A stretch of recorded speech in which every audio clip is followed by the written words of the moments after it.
Welcome to day 3 of Impact. We are very excited to have you here at the Advanced Practice Center. Hopefully you got to see the last 2 days. If you didn't, they will be sent to you via email as reporting, so you can check up on what we did for the last 2 days. Today, we're going to start off with Steve Beatty. Steve is going to talk to us about 7 reasons why business owners need life insurance. And remember, Steve will not be answering questions during the presentation, but if you do have a question, please put it in the chat and I will get to it at the end of the session. So just a little bit about Steve. Steve hails from Las Vegas, Nevada, and has been in the financial advising world since 1989. He works with closely held business owners and has had a great career helping these businesses navigate their financial with financial solutions. Steve has been a member of the $1 Million Roundtable since 2004 and really is just a wealth of knowledge. And we're so lucky to have Steve with us here today. So welcome, Steve. I'm going to turn it over to you. Hey, thanks, Carla. I appreciate it. You know, it's really an honor. And I know other people say this and I don't want to belabor it, but it really is an honor to be here. I've watched the other presentations the last 2 days and they've been fantastic. So if you didn't watch them, you really need to see the other speakers and see Howard Scharfman and later on today, Joel Solomon, who I've learned both of them learned so much from. It's really just such an honor to be here. I'm the poster boy for if I can make it in the business, anyone can. I started in this business when I was 23 years old. I had put myself through high school and college as a sports writer, and I knew I didn't want to do that anymore, making $375 a week, and knew that there was something more to life. And I stumbled into an Equitable office where my manager said if I could make 15 appointments a week and take him with me, I'd be successful. And frankly, I was just dumb enough to believe him and actually do that. So it can work, and it can work for you. And what I've found early in my career was that I was passionate about business owners. So I'll warn you, sometimes I talk really fast, sometimes I get really passionate and get going. So that might happen today, I'm not sure. So forgive me if I'm a little too animated, but I really do care about this space. And I'm tired of being the only financial advisor I know who focuses on the business marketplace. And I get a sense that you guys are too. The rest of the people here in this room, so to speak, this virtual room, you're here because you care about the business marketplace. You care about making a difference. As Chris Snyder, who owns the Exit Planning Institute, says, he's a friend of mine, and says that he wants to move the dial. Well, that's what I want to do. And I know that that's what you want to do today too, is to learn how to better move the dial and create better outcomes for business owners. We have that opportunity. Why is it so important to me? Well, I grew up in a family of business owners. My grandfather was, if you're from Des Moines, his name was Joe Wiley. He owned optical stores in Des Moines and across the Midwest, and passed away a long time ago. And frankly, in my family growing up, I've seen what can be successful and what can't, what planning can do for people and what happens when you don't plan. My grandfather was an example. I went back to Des Moines recently, and someone said, "Oh, you're the grandson of Joe Wiley. You're an heir to the Joe Wiley fortune." And I just laughed and said, "What fortune?" Because at one time he was a wealthy business owner and had a trunk of gold, I was told, that you couldn't lift. But he and my grandmother both had Alzheimer's disease. And frankly, the 15 years that my grandmother spent in a long-term care facility and the 11 years that my grandfather spent in a long-term care facility, nursing home, completely diminished their fortune, whatever fortune it was. But I know that it was $400,000 when my grandmother passed away. And that was the extent of what was originally a fortune. My father got into the optical business. And I tell people he was making $200,000 in 1972. Think about how much money that was in 1972. He was doing extremely well.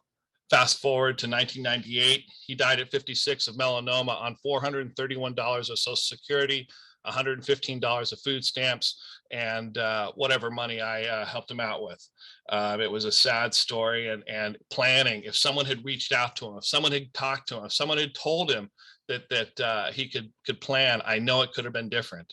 As far as I know, he never talked to a financial advisor, and my grandfather only talked to a stockbroker. Now, my mom remarried in 1982 and married a man who was my stepdad, but really became like my dad. And I just lost him August 13th of this year to COVID. He was 91 years old and expecting to live to be a ripe old age.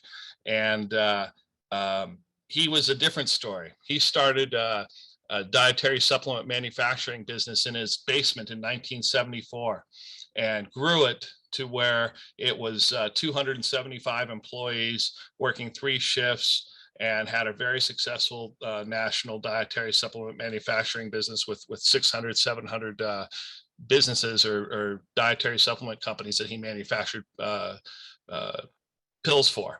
And there was one day, and this is where my exit planning pension came in. I'm a CEPA, which is a certified exit planning advisor, and I'll get more into that in a bit. But part of my passion for becoming an exit planning advisor was to see what can happen when you don't plan properly.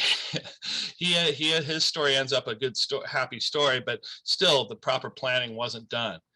I was at his office one day and saw a bunch of notes, phone messages on the side of his desk, and I happened to look over and see the one said it was from so-and-so who is offering to buy your business for a large, I guess it would be 8-figure sum. And I was stunned. And so we were in the car later. He was 65 years old at this time and working 12 to 14 hours a day. And I asked him, I said, "Hey, Jim, I saw there was an offer for your business. Are you going to take it?" And boy, he got mad. He pulled the car over and looked at me and said, "What, are you kidding? Why would I take that?" And I said, "Why wouldn't you take it?" And he said, "What else would I do?" And the fact is that many of our clients think that. We have all these plans and ideas of how they should do things and how they shouldn't do things and so forth. But we've got to be focused on what are the goals of the individual client. That's what this is about today. This is not a highly technical presentation. And so if you're expecting that, I'm sorry. But this is about how we can move the dial, how we can get better outcomes for owners. Now, my stepdad eventually sold his business for low 8 figures, and because he didn't do all the exit planning things that he should have done. But the good story is that he was able to enjoy his grandchildren. He was able to travel the world. He was able to enjoy his money. He figured that out after he left. He thought he'd never leave the business, but at 78, he sold the business, like I said, and after that really enjoyed it and was focused on life. And it's just terrible that this COVID took his life too soon. So what today is about seeing business owners in a different light, seeing them as holistically, seeing them as a sum of goals and needs and risks, and taking a look at them from that standpoint, and looking at them in a way that you can actually do something about. I've put things into a format that I'm hoping that you all can see today, and that it can help you move the dial. So I'm going to challenge you. The presentation that I'm going to show today is mostly for business owners.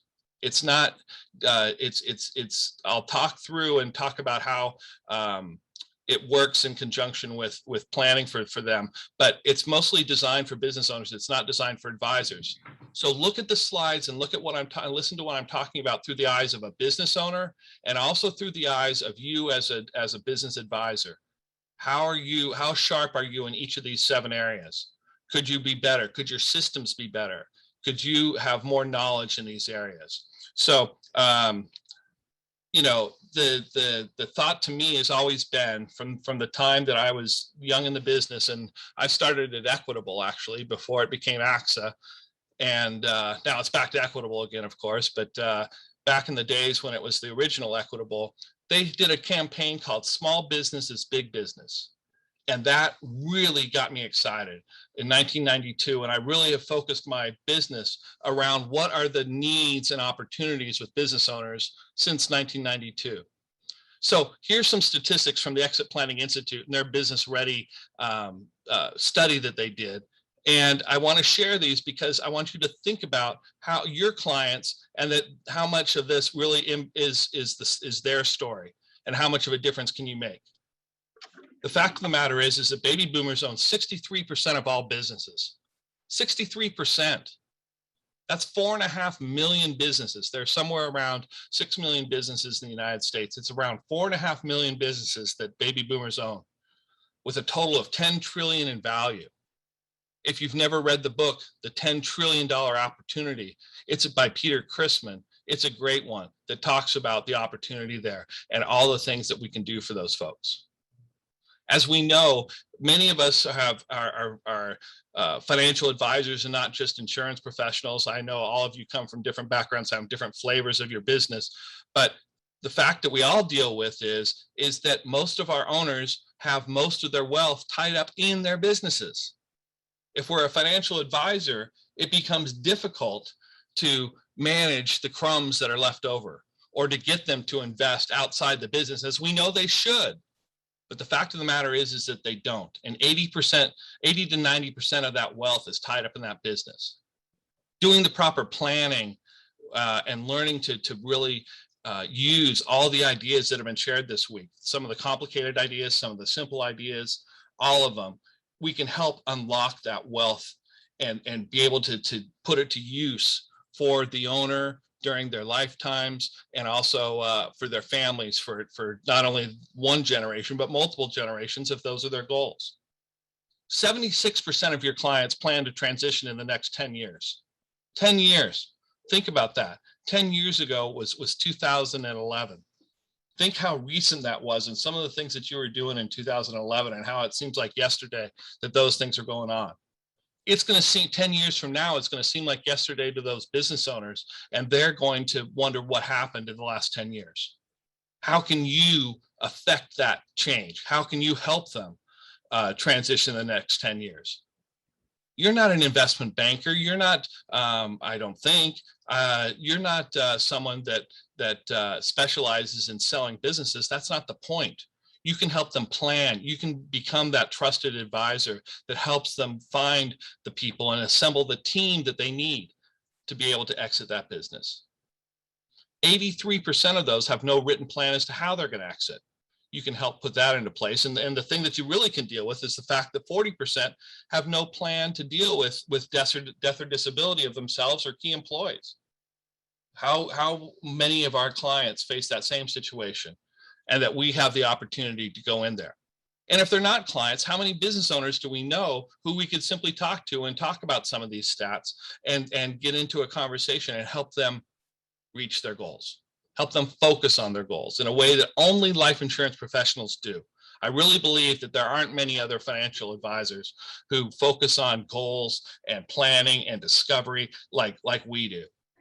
And you have a lot to offer these folks. A couple other statistics, 2 out of 10 businesses that go to market don't sell. I'm sorry, 2 out of 10 businesses that go to market do sell. Only 2 out of 10, 20%. Private equity funds have $1 trillion in cash looking for deals. They can't find them. Why are these two statistics true? It's because most businesses aren't sellable. Yet what do our clients think? When I get ready, I'll just put the business on the market and sell to somebody. That doesn't happen. And with the fact that the age wave and baby boomers are aging, I'm the youngest of the baby boomers at 56 now. And that means the oldest baby boomer is 76. I am looking at the fact that a lot of these folks are getting older. They're not going to be able to do what they're doing currently, like my stepdad, working 12 hours at 76, 78 years old. It just becomes a time when you can't do it anymore. But what's going to happen if all these businesses come on the market? The problem's only going to get worse. More businesses on the market, supply and demand. More supply, less demand. Prices go down. Owners can't retire at the way that they want to. They don't have enough money coming in to retire the way that they thought they would. So getting to these folks early is one of the single best things that we can do. Now, I know that most of you are trusted business advisors. You have clients that trust you implicitly and look to you for all sorts of help. And I have that, I'm fortunate to have that relationship too with a lot of my clients. But I wanted to unlock, how do we do it? How is it done? How do you really become a trusted business advisor? And can we sharpen our saw in some of these areas and be better at being a trusted business advisor? I think the first thing that you got to do is educate yourself about business and business owners. You got to understand their language. You got to understand how they think. You got to spend time really understanding what their goals are, not just individually, but as a group, because they fall into, baby boomer business owners have 7 sets of goals, in my opinion. And I'll show you those in a moment. That's what this speech is about, is those 7 areas. But educate yourself about them. Be able to speak in terms, throw out terms and language that they're used to. And that comes from being a business owner, not a practitioner. Michael Gerber wrote about the E-myth, or the entrepreneurial myth, that most of us are suffering from the E-myth. We're suffering from, we're employees who had an entrepreneurial seizure and started a business because we worked for someone else and said, hey, I know more about this than this person does. I can start my own business and do even better. Think of the plumbers that did that, or the landscapers, or the food packaging companies that started that way. Most of your clients had that sort of discussion, and that's why they started in business.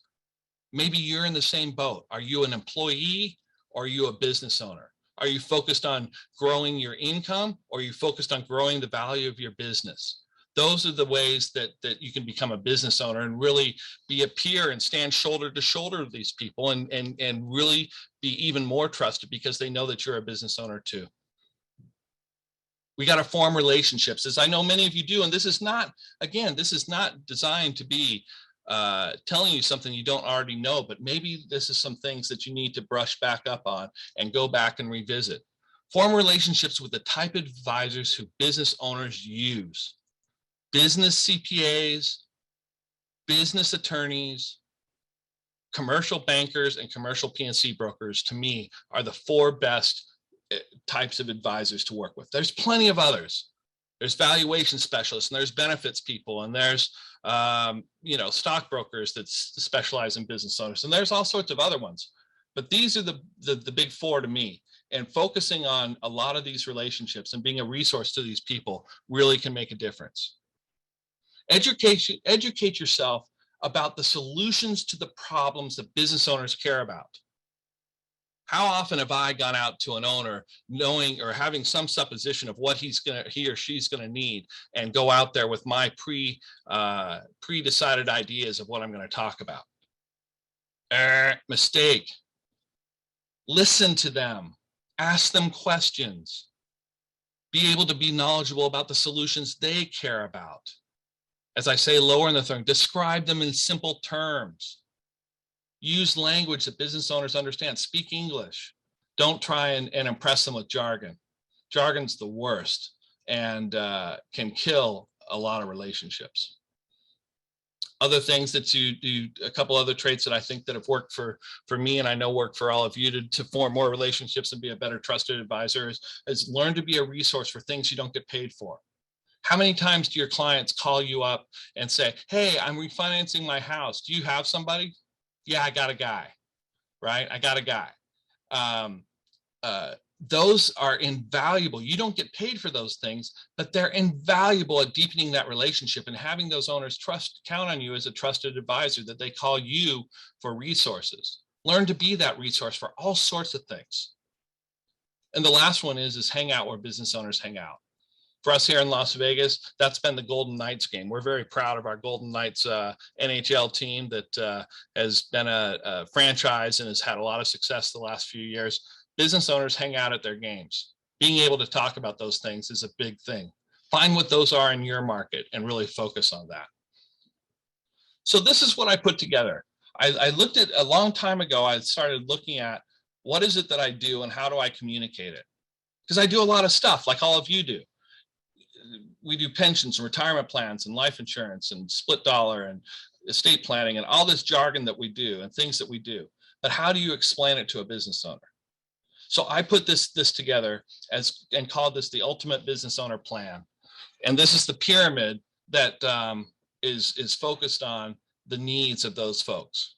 These are the 7 areas that I think business owners care about and need life insurance. Life insurance can support reaching goals in all of these areas.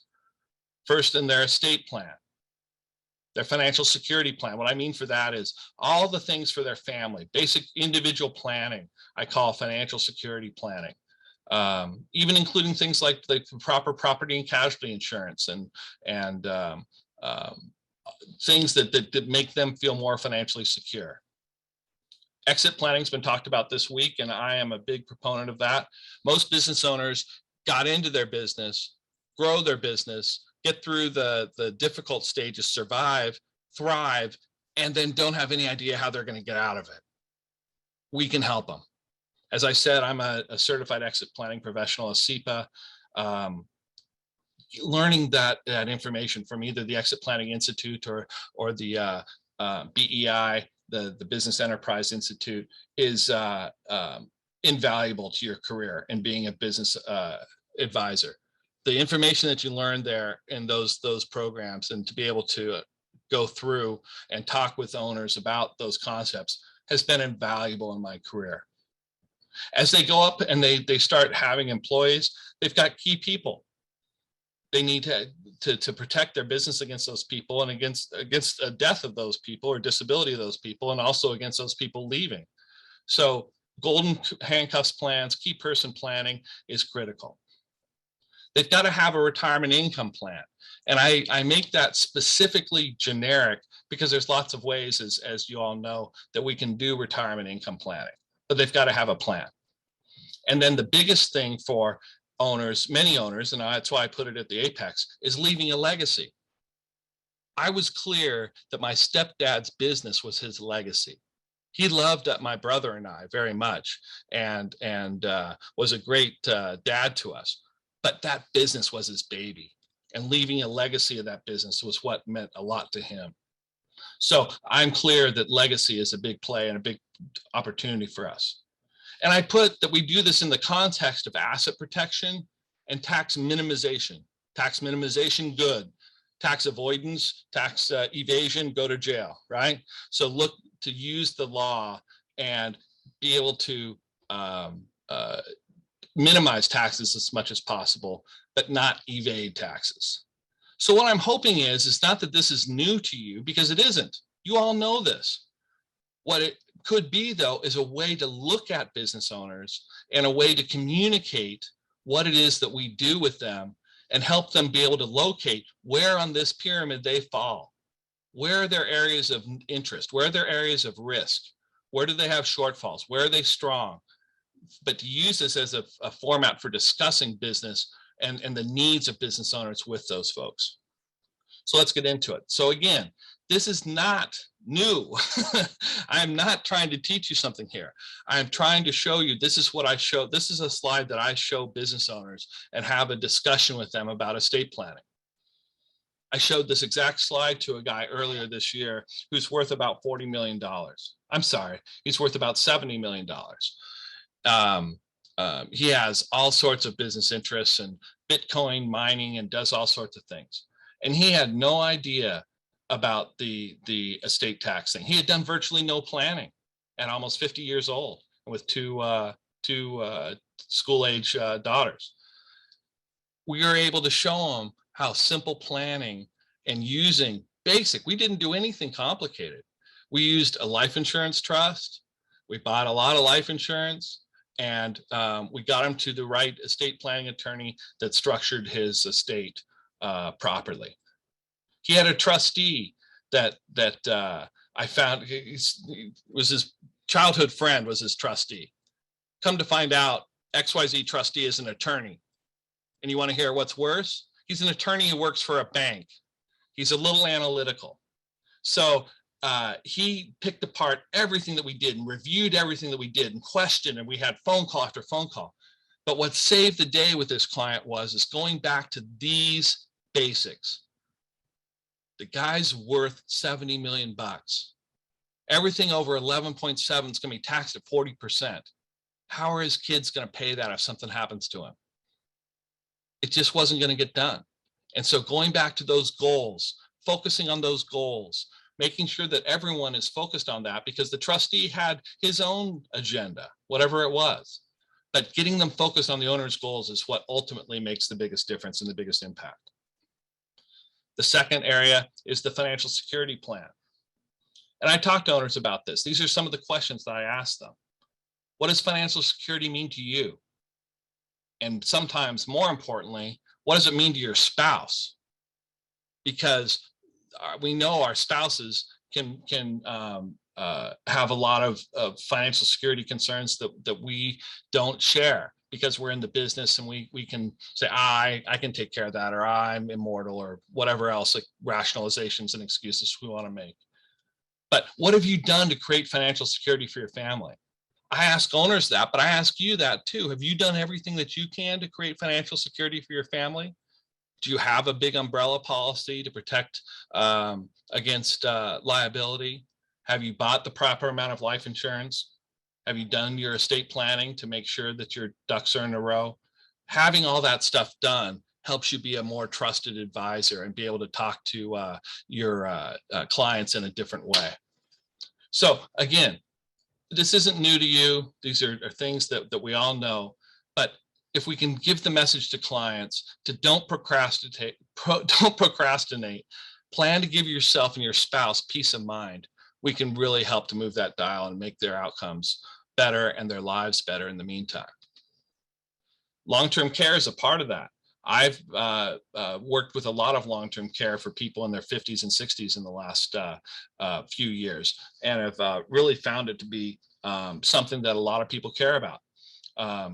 I think that learning, if you haven't, if you only think of long-term care as traditional long-term care insurance and not an asset protection and important tool in retirement planning, I think you're missing an opportunity. New hybrid products and life insurance policies with LTC riders have really come a long way and have made it where long-term care is something that business owners like to plan about. They feel good about that. I find that there's a lot of openness to that. And so learning about those sorts of things and talking about the risk of what long-term care planning can do to a financial plan is important. Exit planning. Now I could give, as other people have talked throughout the week about exit planning, we could talk about this for a long time. This is a process in a new area of planning, or a relatively new area of planning, that is invaluable for business owners. As I said earlier, so many owners get into a business and they don't know how to get out. But if we start to ask them about questions about this, about their exit planning, about how they plan to monetize their business, we can get into discussions that can lead to understanding their goals and providing solutions. One opportunity that I had, I was brought in as a fee-based exit planner, working with an architect who had offices all over the place, just to say it generically, so someone doesn't know who it is. But he had not done any exit planning. His CPA brought me in. We worked on it for about 6 months, and it became time to talk about his life insurance. And the CPA brought it up.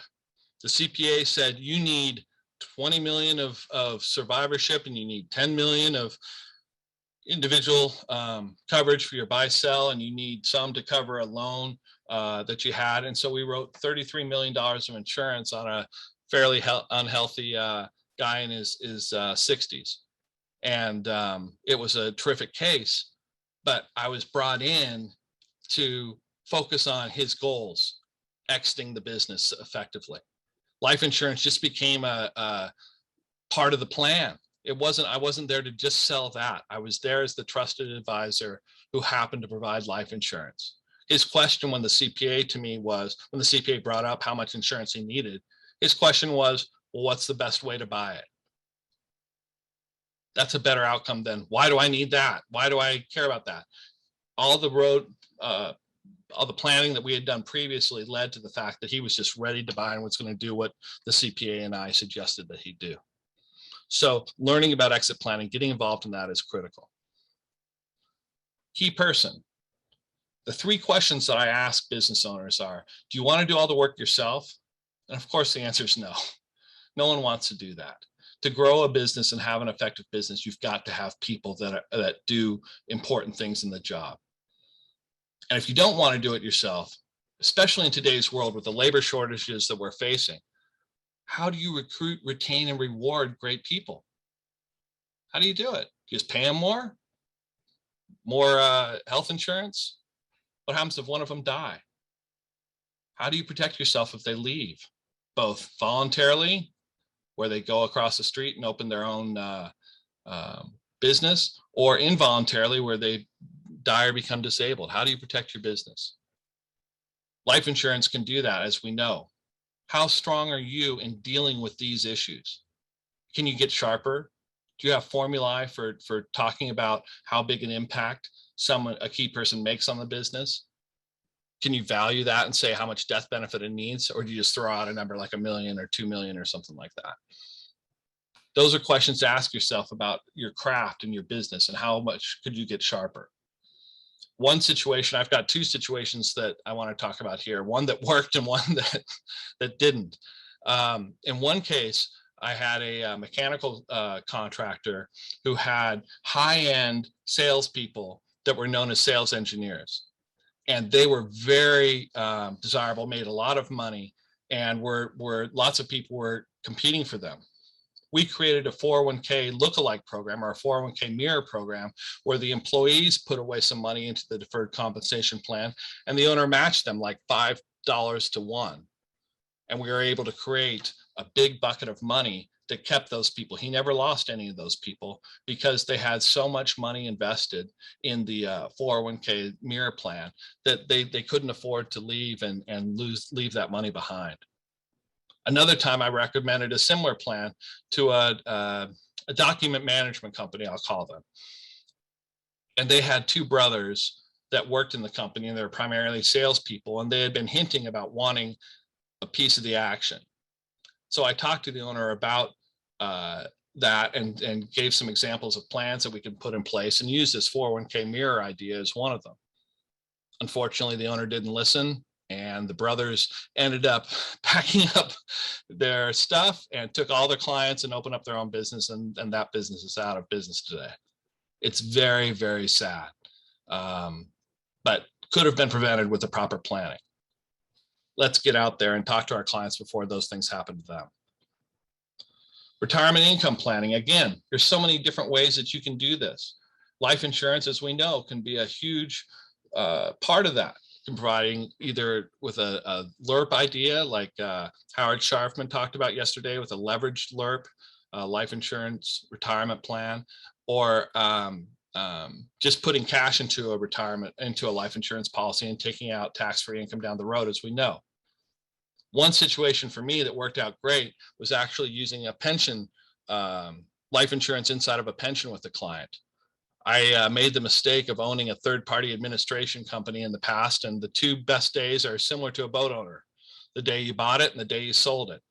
So I'm glad to be out of that business, because it became commoditized, and fees were compressed, and yuck, it was a horrible business. Now I'm focused on being a life insurance professional, but that third-party administration experience taught me a lot. It taught me how to use pensions properly, and a lot about pensions, so that I was able to, for one oral surgeon client, put together, he was making good money. He had a place down in Southern California, and he had a good life, but he wasn't saving for retirement. And I met him when he was about 52, I think, and hadn't put away much towards retirement. We put together a defined benefit plan. He had a small office and was older and more highly compensated than the rest of his staff. So we put together a defined benefit plan with life insurance inside of it, and frankly, never funded it with anything but variable annuities. We didn't use any exotic investments. We just used variable annuities. What happened down the road? he was able to put away $250,000 a year roughly and take a tax deduction and grow that over the years. And with the growth and the riders, he was able to retire. He and his wife are now able to retire on a raise. They make about 100,000 more than he made during his working life and are living it up. I see on Facebook that they're traveling all over the world and living a great life. It's just fantastic to see. And that's the opportunity that we have with people. If we go out and speak to them and talk to them about those things and share stories.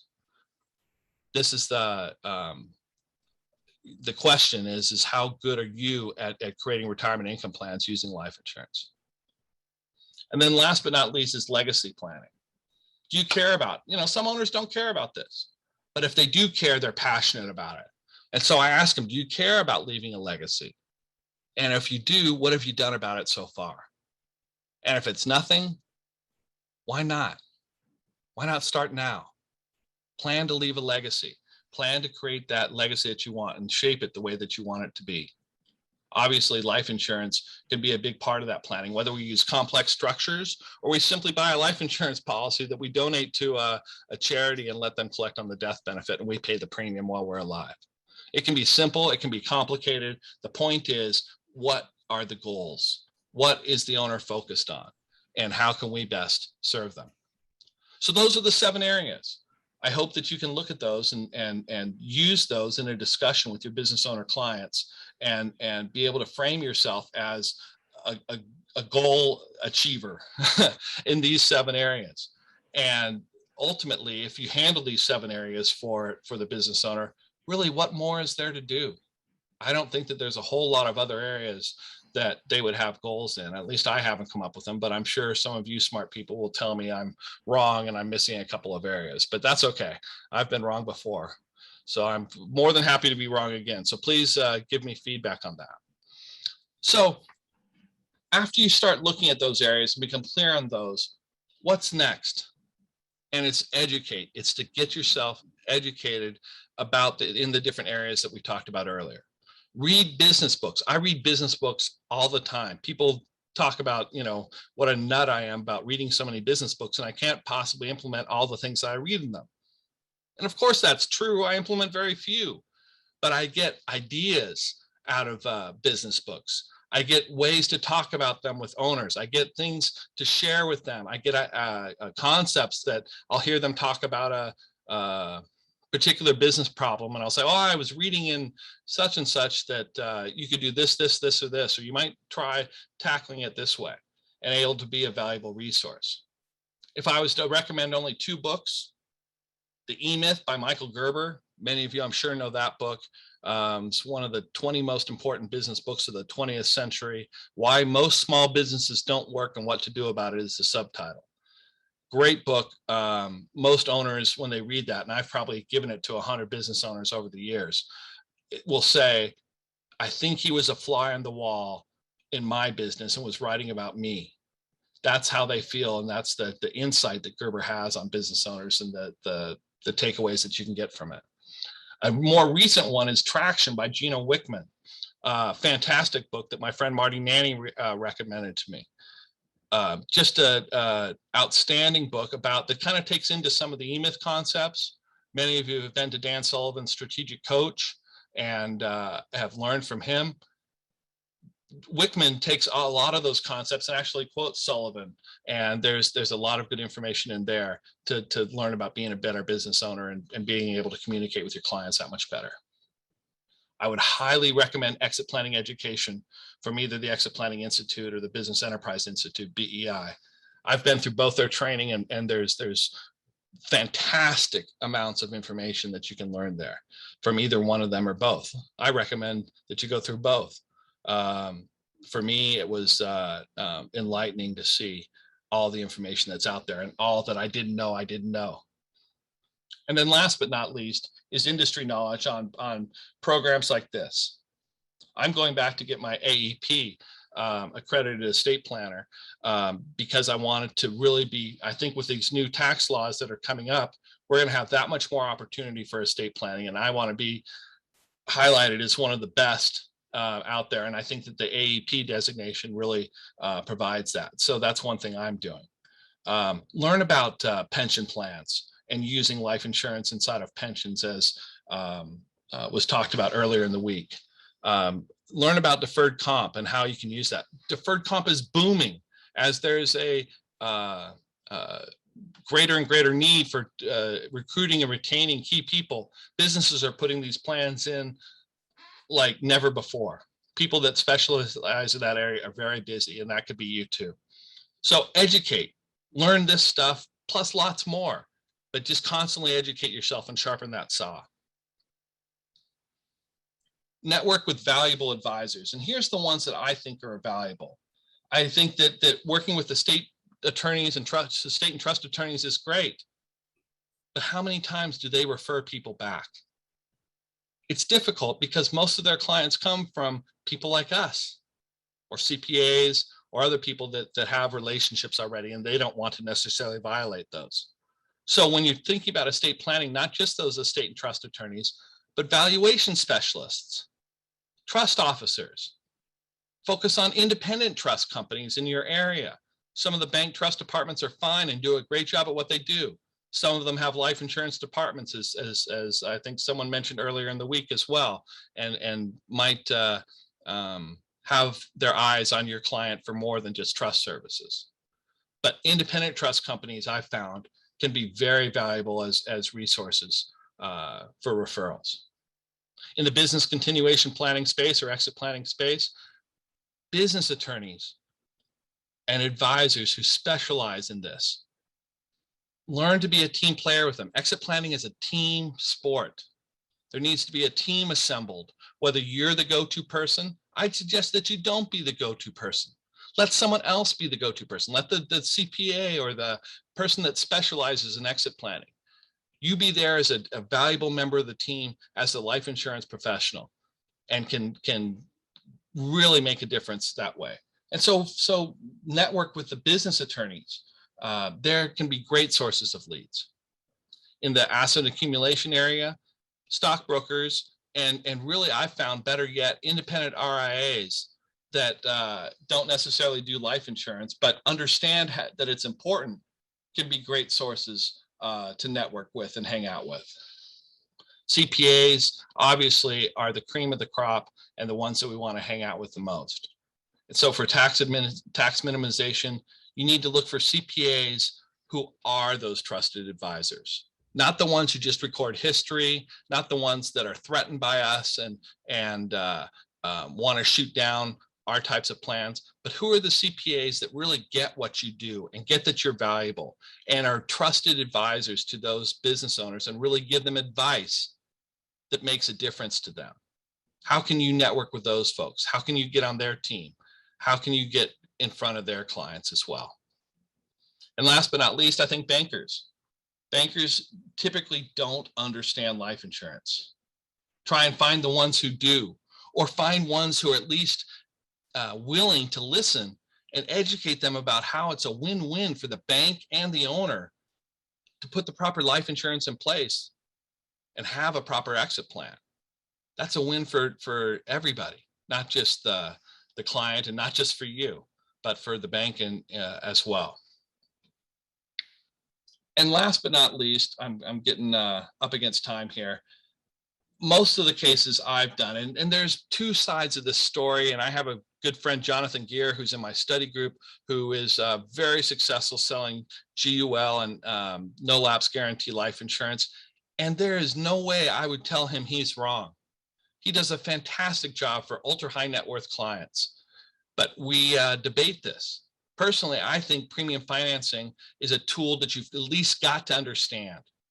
You may not use it. You may not decide that it's a big deal, but most of the big cases that I've done in the business have been premium financed one way or another. It's not difficult. Work with a good organization that knows how to structure premium financing. Don't try and do it yourself. Work with others that have a lot of experience and can provide the back of the house service that you need.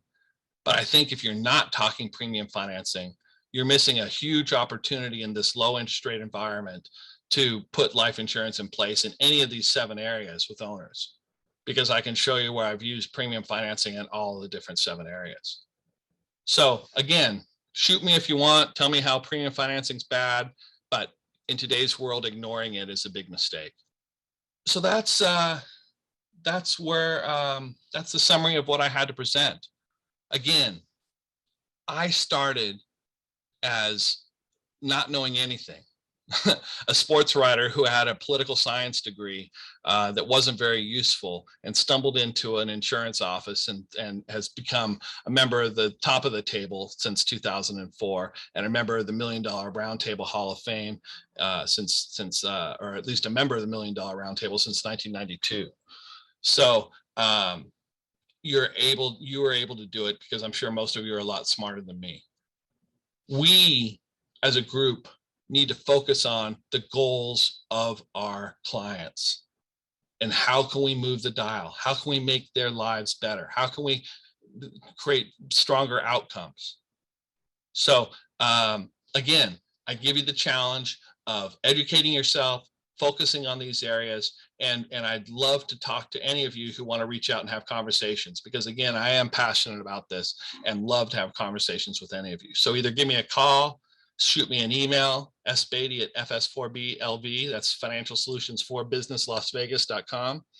I wrote a book about this, just a simple little book. If you want to write a book yourself, there's a website called the 90-minute book, and you can go there and they can help you craft a book that you can give to your clients. It's been a great boon for me to write a book and appear as more of an expert when I show up at someone's office for the first time. So if you'd like a copy of that book, shoot me an email as well, and we'll get you one sent out. And last but not least, social media is important. I'm not going to have a whole seminar on social media now, but I've used social media to get prospects, to demonstrate my expertise, to network with advisors. I think that LinkedIn especially is really important if you're not using it. So connect with me on LinkedIn, linkedin.com/in/SteveBeatty1, and connect with me and let's have discussions on there. I'd love to see what you're posting. So again, thank you very much for spending time with me today. You guys have all sorts of different things that you can be doing and important things that are going on.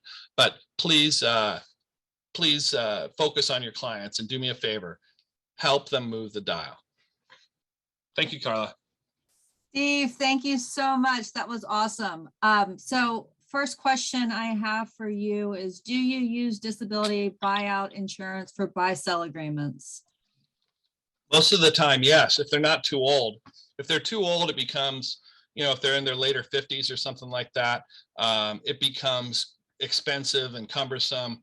But no, for younger clients, CPA practices, law firms, I love disability buyout insurance. Awesome. And then the second one is a question, but I've got the question, but there was a comment that I think you have to hear. Okay. It says, thanks, Steve. I'm finally interested in reaching out to SV. So clearly your passion comes out, and someone's going to start working with small businesses. I guess to kind of add on to that statement, say you're working with someone and you're doing their personal planning and you've never broached, they're a small business owner, it's not your marketplace, you've never broached it with them. What is that first question? What is that first move that you make? Well, I start asking them about their business. Tell me about your business. Open-ended questions. How did you start your business? There's not some magical question. You just need to ask them about their business and get them talking. And then the next, they'll just become a conversation. And if you don't know what you're doing and are nervous about it, do joint work. Everything I know has come from joint work. I've gone to all sorts of seminars and done formal education, but most of what I know is working with people smarter than me in a particular niche area. And so I've worked in all sorts of deep dive areas. ESOPs, like we've got Dan coming on next and talking about ESOPs. I've used ESOPs effectively, but I didn't do that by myself. I brought in a specialist, and that joint work experience really made the difference. Can you give the names of the books again, please? I know it's been recorded, but people have asked Sure. a number of times. The E-Myth by Michael Gerber and Traction by Gino Wickman were the two that I would recommend as if you didn't read any other business books, those would be the two that I'd read.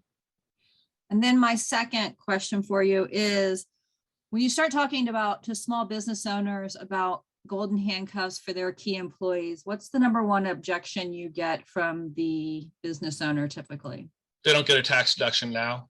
They want, if we're using traditional deferred compensation in a C Corp or something like that, that they don't get the tax deduction now. That's the biggest one. But showing them the value, and it's easier today than it's ever been about keeping those people on board has been a bigger goal than worrying about taxes right now. So I've found that a lot of business owners have changed their tune about that, Carla.